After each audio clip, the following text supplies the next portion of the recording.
Hey, I was almost declared white when I was living in Puerto Rico. Blacker persons than me saying they're white. We asked this guy, he said, what race is you, man? He said, he's white.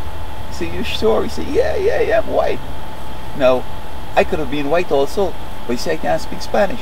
If I could say, yo soy blanco, or mi familia, or mi sangre es un mezcla de negro y europea and the indio, I would have qualified to be white.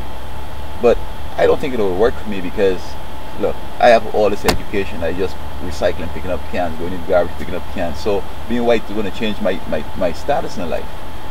It's going to give me, you know, I could be president or something like that, or be chief justice of the Supreme Court, you know, or even be a senator. See what I'm saying? Like, I would still be just recycling. So I'd be a black man became white and recycling. You see what I'm saying? And still recycling. Now if I say was a black man become white and now is a surgeon, or is a big rich man, own half of this place over there and have black slaves in Haiti or something like that, that would have worked. You see what I'm saying? So look, what I understand is that anybody could claim they're white. It's if you're claiming that you're not white, you're changing from white to something else, then there's one to look into that. Because you see, like in Atlanta and in many cities, there's that affirmative action big bucks, and you know, white folks have black folks up front, you know, getting the money and then handing the money to them in the back room. So if you're going to change from white to black to get that, you know, affirmative action money or then black money in the city, you got to really prove that you're black. You got to do genetic tests. But if you want to say you're white, you know, I mean, it doesn't mean much. You know, it doesn't mean you're going to get an education, you're going to be, you know, have a, you know, a toothpick in your pants, and mean that you're going to run for president or something like that. It doesn't matter. But as moving from white to black, that is where the problem is. So, hey, being white is no problem. Anybody could be white.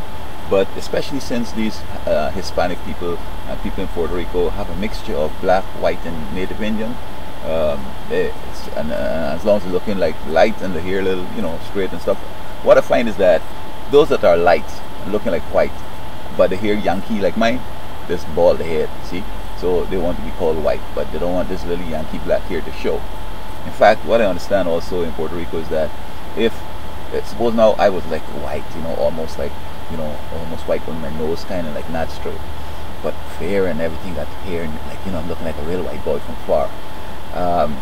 And somebody come to visit me at home, say like my girlfriend, she's a big white from Washington, you know, and her family came down from Washington, you know, her father's some senator, whatever, her mom is some big scientist, and they come, I have to hide my mom in the back room because mom is black, like me, see what I'm saying?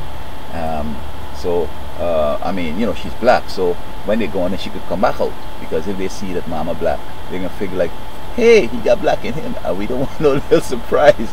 We don't want when we welcoming our little grandson, a little black boy appear, you see what I'm saying? That'll be traumatic, that make people commit suicide, you see what I'm saying? So, you know, all this white talk is like, hey, I mean, white people losing house, they ain't got no education, they panhandling the street, all that stuff, so I don't see it as a big sweat, but Zimmerman could qualify as a white boy.